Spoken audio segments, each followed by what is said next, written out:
నమస్తే, welcome to Avani news network. ఈ దేశంలో అత్యంత ధనికులకు, కార్పొరేట్ కంపెనీలకు, భూస్వాములకు, ఒక రకంగా కోటీశ్వర్లకు, వేల కోట్లున్న వాళ్లకు, లక్షల కోట్లున్న వాళ్లకు, మామూలు కోటీశ్వర్లకు కూడా ఈ దేశంలో ఏ ప్రభుత్వ కార్యాలయంలోనైనా రెవెన్యూ ఆఫీస్ కావచ్చు, రిజిస్ట్రేషన్ ఆఫీస్ కావచ్చు, పోలీస్ స్టేషన్ కావచ్చు, చివరికి బ్యాంకులు కావచ్చు, ఎక్కడైనా వాళ్ళకు కావలసిన పనులు ఆగా మేఘాల మీద జరిగిపోతాయి. వాళ్ళు అసలు ఆ కార్యాలయం అడుగు కూడా పెట్టక్కర్లేదు, కార్యాలయంలోకి అడుగు కూడా పెట్టక్కర్లేదు. వాళ్ళ మనుషులు, వాళ్ళ క్లర్కులు, వాళ్ళ గుమస్తాలు వచ్చి పని చేసుకొని పోవచ్చు. వాళ్ళ దగ్గర కావలసిన ఏ పేపర్లు ఉండాల్సిన అవసరం లేదు. అన్ని పేపర్లను ఆ కార్యాలయాల ఉన్న గుమస్తాలు, ఆ కార్యాలయంలో ఉన్న అధికారులు తయారు చేసిస్తారు. క్షణాల మీద మ్యాక్సిమం గంటలోనో మొత్తం పని చేసి, అన్ని పేపర్లు రెడీ చేసి, మొత్తం పనులు చేసి వాళ్ళ చేతుల్లో పెట్టి పంపిస్తారు. అదే ఒక పేదవాడు తన అత్యవసర పని కోసం, తన చావు బతుకుల్లో ఉండి అత్యవసర పని కోసం వెళ్ళిన ఏ ప్రభుత్వ ఆఫీసుల్లోనూ పని కాదు, పోలీస్ స్టేషన్లో పని కాదు, రెవెన్యూ ఆఫీసుల్లో కాదు, రిజిస్ట్రేషన్ ఆఫీసులో కాదు, ఏ ఆఫీస్ అయినా తీసుకోండి కాదు, బ్యాంకులకు వెళ్ళినా పని కాదు. వీళ్ళను చాలా చిన్న చూపు చూస్తుంటారు. వీళ్ళు అసలు మనుషులే కానట్టు ప్రభుత్వ అధికారులు ప్రవర్తిస్తుంటారు, ఆ పని చేసే వాళ్ళు ప్రవర్తిస్తుంటారు. వాళ్లకు మాత్రం డబ్బున్నోళ్ళు, అధికారంలో ఉన్నోళ్ళు అంటే విపరీతమైన ప్రేమ. వాళ్ళ కోసం అన్ని పనులు చేసి పెడుతుంటారు. లక్షల కోట్ల రూపాయలు బ్యాంకులకు ఎగ్గొట్టిన వాళ్ళకు కూడా వాళ్ళు బ్యాంకులోకి వస్తే వాళ్ళు కాదు, వాళ్ళ దగ్గర పనిచేసే వాళ్ళు బ్యాంకులోకి మళ్ళీ లోను కోసం వస్తే మేనేజర్ ఎదురెళ్ళి రెడ్ కార్పెట్ పరిచి బ్యాంకుల్లోకి తీసుకొచ్చి అన్ని పేపర్లు వాళ్ళే నింపి, అన్ని పనులు వాళ్ళే చేసి లోన్ చేతిలో పెట్టి పంపిస్తారు. వాళ్ళు ఎగ్గొట్టినా పర్వాలేదు, ఎగ్గొట్టి విదేశాలకు పారిపోయిన వాళ్ళు, మాల్యా లాంటి వాళ్ళు కావచ్చు, మోడీ లాంటి వాళ్ళు కావచ్చు, ఎగ్గొట్టిన వాళ్ళు, లక్షల కోట్లు ఎగ్గొట్టిన వాళ్ళు, అంబానీ అదానీలకైతే చెప్పక్కర్లేదు. వాళ్ళకి ఎన్ని లక్షల కోట్లైనా లోన్లు ఇస్తారు. వాళ్ళు రావక్కర్లేదు లోన్ కోసం, పేపర్లన్నీ వాళ్ళు సబ్మిట్ చేయక్కర్లేదు బ్యాంకుల్లో. వాళ్ళ మనుషులు ఎవరు వచ్చినా రెడ్ కార్పెట్ ఆహ్వానం ఉంటుంది. వాళ్ళ కూల్ డ్రింక్స్ సప్లైలు ఉంటాయి, చాయ్ కాఫీల సప్లైలు ఉంటాయి, వాళ్ళకు భోజనాలు ఉంటాయి, అన్నీ చేస్తుంది బ్యాంకే. వాళ్ళకి కావాల్సిన పేపర్లు అన్నీ బ్యాంకే ఫిలప్ చేస్తుంది. బ్యాంకులో అధికారులు, క్లర్కులు ఇదే పని మీద ఉంటారు, అన్ని పనులు మానేసి. వాళ్ళకి ఎన్ని లక్షల కోట్లు కావాలంటే అన్ని లక్షల కోట్లు చేతుల్లో పెట్టి పంపిస్తుంటారు. కానీ ఒక పేదవాడికి అత్యవసరమైపోతే బ్యాంకుల్లోనే తను దాచుకున్న డబ్బులు బ్యాంకుల్లోంచి తీసుకుందామనుకున్నా అనేక ఇబ్బందులు ఎదుర్కొనే పరిస్థితి ఈ దేశంలో 1% ఉన్న దేశ జనాభాలో 1% ఉన్నవాళ్ళు ఈ దేశ ఆస్తిలో 40% పైగా వాళ్ళ చేతుల్లో పెట్టుకొని ఉన్నారు. ఈ దేశ ఆదాయంలో 40% వాళ్ళ చేతుల్లో ఉంది, ఆస్తుల్లో 40% వాళ్ళ చేతుల్లోనే ఉంది. 1% జనాభా, వాళ్ళకే అన్ని పనులు అవుతాయి. పేదలకు, మధ్యతరగతి, ఇంకా అప్పర్ మిడిల్ క్లాస్ అని కూడా అంటున్నాం, వాళ్ళకు కూడా పెద్దగా పనులు ఏమవవు. ధనికులకు మాత్రమే పనులు అయ్యే దేశం. పేదల పరిస్థితి ఎలా ఉందో ఒక్కసారి ఈ కథ చూడండి. సోషల్ మీడియాలో వైరల్ అవుతున్నది, ఛానల్స్లో వచ్చింది, పత్రికల్లో ప్రింట్ అయింది. దేశవ్యాప్తంగా చిన్న సంఘటనే కావచ్చు, దేశవ్యాప్తంగా సంచలనమైంది. ఒరిస్సాలో జరిగిన కథ కాదు, నిజం. గతంలో శవాన్ని మోసుకపోయిన ఒక వృద్ధుడి సంఘటన ఎంత వైరల్ అయిందో అంతకంటే ఎక్కువ వైరల్ అయింది ఇది. ఒరిస్సాలో జీతు ముండా అనే ఒక ఆదివాసి వృద్ధుడు, దాదాపు 50 ఏళ్ళు ఉంటాయి. 50 ఏళ్ళు వస్తేనే ఆదివాసులో వృద్ధులైపోతారు. అతని సోదరికి సంబంధించిన బ్యాంకు ఖాతాలో 19,300 రూపాయలు ఉన్నాయి. అతని అక్కకు సంబంధించిన బ్యాంక్ ఖాతాలో 19,300 రూపాయలు ఉన్నాయి. ఆ అక్క చనిపోయింది, ఎప్పుడు జనవరిలో చనిపోయింది. ఇప్పటి పరిస్థితుల్లో ఆయన బతకడానికి కూడా చాలా కష్టం. అక్కని ఈయనే పోషించాడు, ఆమె చనిపోయిన దాకా ఈయనే పోషించాడు ఆ సోదరిని.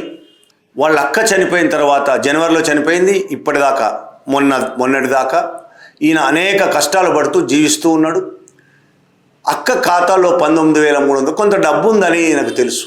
ఆ డబ్బును తీసుకోవడానికి బ్యాంకుకి వెళ్ళాడు. ఆయన ఇంటి నుంచి బ్యాంకు అనేక కిలోమీటర్లు నడిచి వెళ్ళాడు. 10-15 కిలోమీటర్లు నడిచే వెళ్తారు వాళ్ళు, దాదాపు నడిచే ప్రయాణిస్తారు. పేదరికంలో కొట్టుమిట్టాడుతున్న వాళ్ళకి ఇంకే వాహనం ఉండే అవకాశం లేదు, రోడ్లే లేని పరిస్థితి. బ్యాంకుకి వెళ్తే మా అక్క చనిపోయింది, ఆమె డబ్బులు నాకు ఇవ్వండి అని అడిగాడు. బ్యాంక్ అధికారులు తిరస్కరించారు. మీ అక్కని తీసుకొస్తే తప్ప డబ్బులు ఇవ్వమన్నారు. ఆమె చనిపోయిందని చెప్పి 15 రోజులు తిరిగాడు ఈయన. ఆమె చనిపోయిందని చెప్పినా వాళ్ళు వినలేదు. చనిపోతే నామినీలు ఎవరున్నారో వాళ్ళు తీసుకురండి అన్నారు. వీళ్ళ అక్క భర్త చనిపోయాడు, వీళ్ళ అక్క కొడుకు చనిపోయాడు, ఈమె నామినీగా పెట్టినటువంటి తమ్ముడు చనిపోయాడు. ఎవ్వరు లేరు కుటుంబంలో, అందరూ చనిపోయారు. ఆదివాసుల జీవితాలు ఎలా ఉంటాయో ఒక్కసారి అడవుల్లోకి వెళ్ళి వాళ్ళ పరిశోధిస్తే తెలుస్తుంది. అన్యాయమైన జీవితాలు. మన పక్కనున్న నల్లమల్లో 40 ఏళ్లకే చనిపోతున్నారు అందరూ, వృద్ధులైపోయి. చాలామంది చనిపోతారు, చాలా తక్కువ వయసులో చనిపోతారు. అక్కడ ఆరోగ్య పరిస్థితి బాగుండదు, పౌష్టికాహారం ఉండదు. కాబట్టి కుటుంబంలో అందరూ చనిపోయారు. వాళ్ళు నామినీ అని చెప్తున్నారు, కానీ నామినీ అంటే ఏంటో కూడా తెలియదు. ఈయన చదువుకోలేదు, జీతు ముండా చదువుకోలేదు. వాళ్ళ అక్క కలరాముండా, ఆమె కూడా చదువుకోలేదు. వాళ్ళ కుటుంబంలో కుటుంబమే కదా, ఆదివాసుల్లో ఎవరో కొద్దిమంది చదువుకుంటున్నారు. కానీ చదువు ఎవరికి ఉంది? గవర్నమెంట్ ఎవరికి చదువు చెప్పిస్తుంది? వాళ్ళ కోసం స్కూళ్ళు ఎక్కడ ఓపెన్ చేస్తుంది? స్కూల్కి పోవాలంటే 20 కిలోమీటర్లు 30 కిలోమీటర్లు నడిచి వెళ్ళాల్సిన పరిస్థితి, కాలువలు నదులు దాటుకొని వెళ్ళాల్సిన పరిస్థితి. వర్షాకాలంలో కొట్టుకుపోతారు. దగ్గరలో స్కూళ్ళు కూడా ఉండవు. వాళ్ళకి చదువు చెప్పాలనే సీరియస్నెస్ కూడా ఏ ప్రభుత్వానికి లేదు. చదువు చెప్పాలని కోరిక లేదు ఏ ప్రభుత్వాలకు. వాళ్ళను అభివృద్ధి పరచాలనే కోరిక ఏ ప్రభుత్వాలకు లేదు. కాబట్టి అలాగే ఈ జీతు ముండా కూడా చదువుకోలేదు. అతనికి ఏం తెలియదు, నామినీ అంటే ఏంటి తెలియదు, బ్యాంకులో డబ్బులు ఎలా తీసుకోవాలో తెలియదు. కానీ వాళ్ళ అక్క చనిపోయింది, అక్కకు బ్యాంక్ ఖాతా ఉంది, దాని నుంచి అందులో ఉన్న డబ్బులు నాకు ఇవ్వని అడిగాడు. 10-15 రోజులు తిప్పుకున్నారు వాళ్ళు. ఆమె వస్తేనే ఇస్తాం, ఆ నామినీ వస్తేనే ఇస్తాం. ఈ విధంగా 10-15 రోజులు తిప్పుకుంటే విసిగిపోయి, ఆకలితో అలమటించి విసిగిపోయి ఆయన చేసిన పని ఇవాళ దేశమంతా సంచలనమై కూర్చున్నది. మన అందరం మన మొహాలు ఎక్కడ పెట్టుకోవాలో తెలియని పరిస్థితి తీసుకొచ్చాడు ఆయన. మనందరి మొహం మీద, ఈ దేశ చిత్రపటం మొహం మీద ఉమ్మేశాడు ఆయన. పేదల బతుకులు ఎలా ఉన్నాయో చూపించాడు. ఈ దేశంలో పేదవాళ్ళకు బతికే అర్హత లేదా అని ప్రశ్నిస్తున్నాడు ఆయన. 3 జనవరిలో చనిపోయిన అక్కను ఖననం చేశాడు అతను. వాళ్ళు ఖననం చేస్తారు. ఇప్పుడు ఈ బ్యాంక్ అధికారుల వేధింపులు తట్టుకోలేక వెళ్ళి తవ్వి అస్థి పంజరాలను మూటగట్టుకొని తీసుకొచ్చాడు బ్యాంక్కి. 10-13 కిలోమీటర్లు నడుచుకుంటూ బ్యాంకు తీసుకొచ్చాడు. ఆయన అస్థి పంజరాలను మూటగట్టుకొని కొంత భాగం బయటకు వచ్చింది. ఆ మూటలో బస్తాలో కట్టాడు. బస్తాల నుంచి కొంత భాగం బయటకు వచ్చింది, కాళ్ళ భాగం. అలా పట్టుకొని వస్తూ ఉంటే ఆ వీడియోలు, చాలామంది వీడియోలు తీశారు. ఆ వీడియోలు ఇవాళ దేశవ్యాప్తంగా సంచలనమవుతున్నాయి. ఈ దేశ పాలకుల మీద ఉమ్మేస్తున్నారు జనం, ఈ ప్రభుత్వ అధికారుల మీద. ఆ బ్యాంకు కూడా గవర్నమెంట్ బ్యాంకే, సహకార బ్యాంకు. ప్రభుత్వ అధికారుల మీద, బ్యాంక్ అధికారుల మీద, ఈ పాలన మీద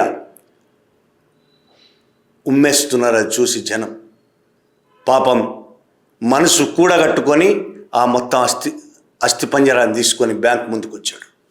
బ్యాంక్ ముందు పడేశాడు. ఇదిగో మా అక్క, ఇవ్వండి నా డబ్బులు, మా అక్క అకౌంట్లో ఉన్న డబ్బులు ఇవ్వండి అని బ్యాంక్ అధికారిని అడిగాడు. ఉన్నోళ్ల కోసం మాత్రం పనిచేసే బ్యాంకులు, అందులో పనిచేసేవాళ్ళు ఈ అస్థిపంజరాన్ని చూసి వణికిపోయారు. ఏం చేయాలని అర్థం కాలేదు వాళ్ళకి. పోలీసులకు ఫోన్ చేశారు. పోలీసులు వచ్చి ఆయనకు నచ్చజెప్పి ఖచ్చితంగా నీ డబ్బులు నీకు ఇప్పిస్తామని హామీ ఇచ్చి మళ్ళీ ఆయనని వెనక్కి పంపిస్తే ఆయన మళ్ళీ ఖననం చేశాడు. ఇది జరిగిన తర్వాత మొత్తం ప్రభుత్వం దిగొచ్చింది ఒరిస్సాలో. ఈ మొత్తం వైరల్ అయిన సోషల్ మీడియాలో, పేపర్లలో, అన్నిట్లలో వైరల్ అయిన తర్వాత ప్రభుత్వం దిగొచ్చింది. నిన్నటిదాకా ఒక్కడు కూడా పట్టించుకున్న పాపాన పోని పరిస్థితి నుంచి ప్రభుత్వ యంత్రాంగం మొత్తం దిగొచ్చింది. వాళ్ళే అన్ని పేపర్లు తయారు చేశారు. ఆ 19,300 రూపాయల వడ్డీతో కలిపి ఆయన చేతిలో పెట్టారు గవర్నమెంట్, ఆ బ్యాంక్ అధికారులు.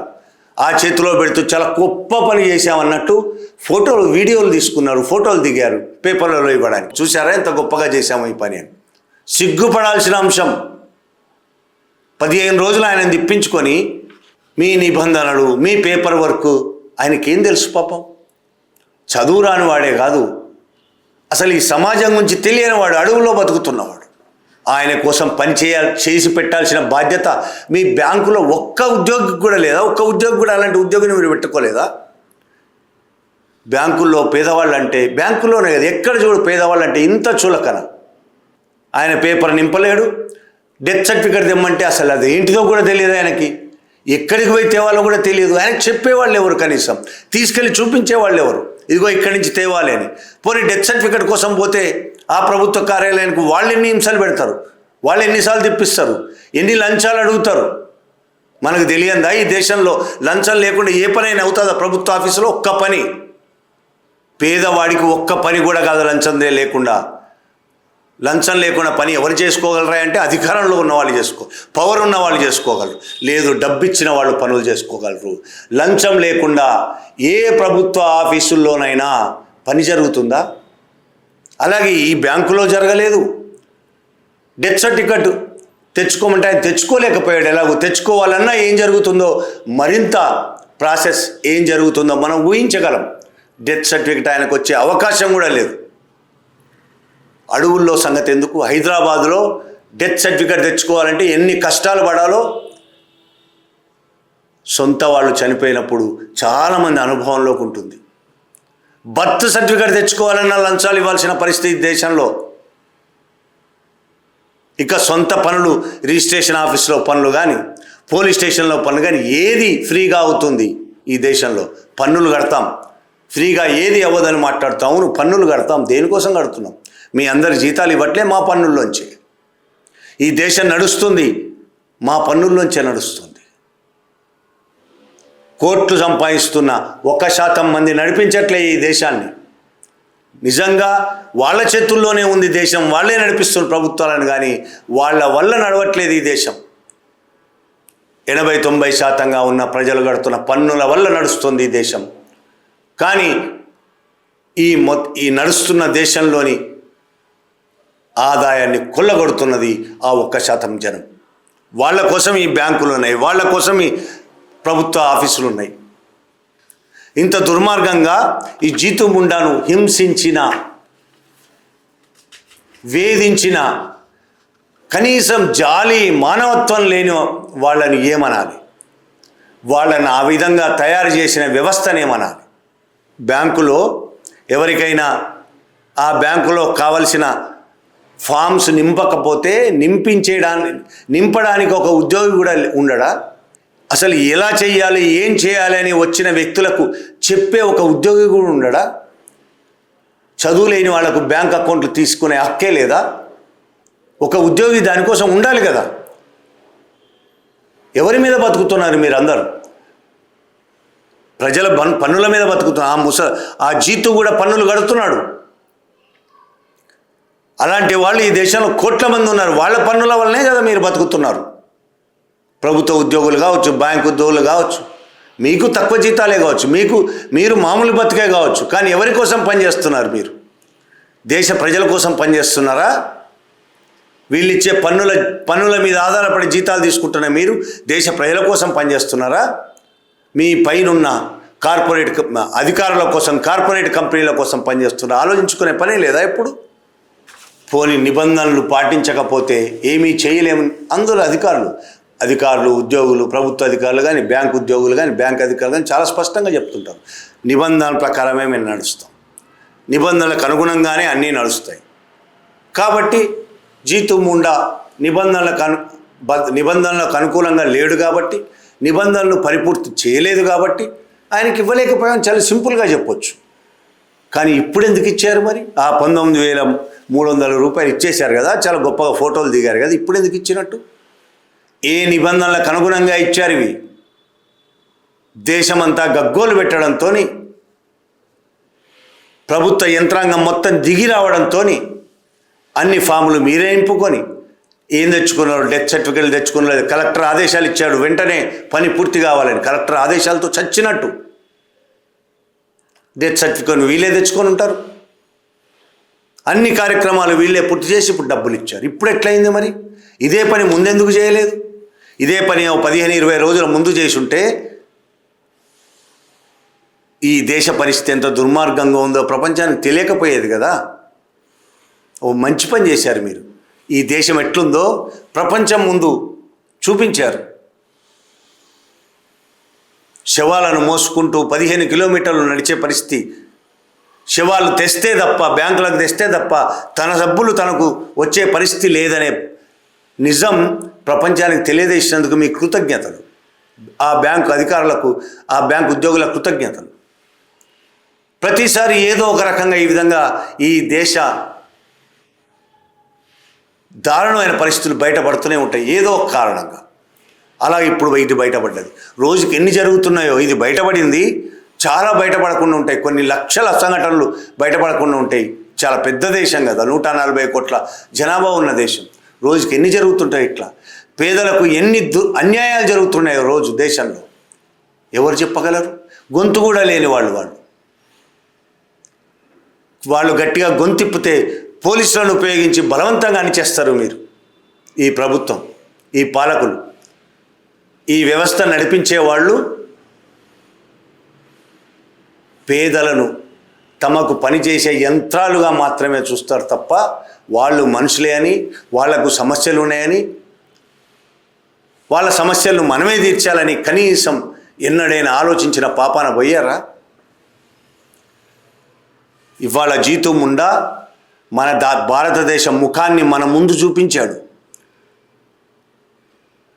జీతు ముండా భుజం మీద మోసుకొచ్చిన శవం కూడా కాదు, అస్థిపంజరం మనం ఎవరమయ్యా? మాట్లాడకుండా మౌనంగా ఈ దేశ పరిస్థితి ఇంత దుర్మార్గంగా తయారవుతుంటే మాట్లాడకుండా మౌనంగా ఉన్న మనం ఎవరమంటే ఆ అస్థిపంజరం కంటే గొప్పోళ్ళమేం కాదు. దేశంలో ఎన్ని అన్యాయాలు జరిగిపోతున్నాయి. ఇప్పుడు నేను చెప్పిన ప్రభుత్వ ఉద్యోగుల్లో, ప్రభుత్వ ఆఫీసుల్లో, బ్యాంకుల్లో జరుగుతున్న అన్యాయాలే కాదు, ఇంతకంటే దుర్మార్గమైన అన్యాయాలు జరుగుతున్నాయి. ఈ దేశ ఖనిజ సంపదను దోచుకొని వెళ్తున్నారు కార్పొరేట్ కంపెనీలు. ఈ దేశాన్ని అమెరికాకు అమ్మేస్తున్నది పాలకులు. ఈ దేశాన్ని సర్వనాశనం చేయడానికి కంకణం కట్టుకున్నారు పాలకులు. ప్రజాస్వామ్యం ముసుగేసుకొని ప్రజాస్వామ్యం ముసుగులో ఎన్నికలనే పేరుతో ఎన్ని దుర్మార్గాలు చేస్తున్నారో. నిజంగా ప్రజలు తమ సొంతగా ఎన్నికల్లో పాల్గొంటున్నారో? బెంగాల్లో ఏం జరుగుతోంది? ఎక్కడ కూడా ప్రజలు ఓటేసే పరిస్థితి లేదు. సొంతగా తమ అభిప్రాయం ప్రకారం ఓటేసే పరిస్థితి లేదు. ఎవరైనా ఇప్పుడున్న పాలకులకు, బీజేపీకి వ్యతిరేకంగా ఓటేయదలుచుకుంటే బెంగాల్లో అయినట్టు లక్షల ఓట్ల లిస్టులోంచి పోతాయి. బీహార్లో అయినట్టు ఓటర్ల లిస్టులోంచి పోతాయి. అన్ని రాష్ట్రాల్లో అదే రేపు ఇక్కడ కూడా జరగబోతోంది. ఈ దేశంలో ప్రజాస్వామ్యం చచ్చిపోయింది. ఫాసిజం రాజ్యమే వెళ్తోంది. ఇన్ని దుర్మార్గాలు నడుస్తుంటే, ఇన్ని దుర్మార్గాలు ఈ దేశ ప్రజలను నాశనం చేస్తూ ఉంటే, ఆకలితో చచ్చిపోయేటట్టు చేస్తుంటే, రైతులు ఆత్మహత్యలు చేసుకుంటూ ఉంటే, పేదలు, మధ్యతరగతి ప్రజలు అప్పులతో అల్లాడిపోతూ ఉంటే, మౌనంగా ఉండే మన అందరం జీతు ముండా మోసుకెళ్ళిన ఆ అస్థిపంజరం కంటే గొప్పోళ్ళమేం కాదు. ఇంట్రెస్ట్ ఉంటుందో లేదో కానీ ఇవాళే నేను దీని మీదే ఒక పోయం చదివాను. బచ్చాలాల్ ఉన్మేష్ అనే అతను రాసిన పోయం. దాని తెలుగు అనువాదం దియా విఘ్నేష్ అనే ఆమె తెలుగులో చేసి ఫేస్బుక్లో పెట్టింది. ఇదే అంశం మీద అనుకుంటా దాదాపు కవిత అంతా అలాగే ఉంది. ఒక కత్తిపీట అందుకోండి అయ్యా, ఆ చచ్చిన శవాన్ని కూడా పీక్కు తినండి. ఆ చచ్చిన శవాన్ని పీక్కు తినండి. దీన్ని వేపుకు తింటారో వండుకు తింటారో మీ ఇష్టం, కానీ కాసింత మర్యాదను కాపాడండి. ఈ చచ్చిన శవాన్ని పీక్కు తినండి. తిరిగి అలసిపోయాను. నా హక్కును అడిగి విసిగిపోయాను. తింటే తినండి సగం డబ్బులు, కానీ ఆ బొటనవేలును మాత్రం వదిలేయండి. ఆ చచ్చిన శవాన్ని కూడా పీక్కు తినండి. నేను ఇంకెంత ఆకలితో రాను, నన్ను నేను ఇంకెంత నమిలి మింగను. ఎండిన నా పేగులు నన్ను తినేయకముందే జీర్ణించుకొండయ్యా కాస్త నన్ను.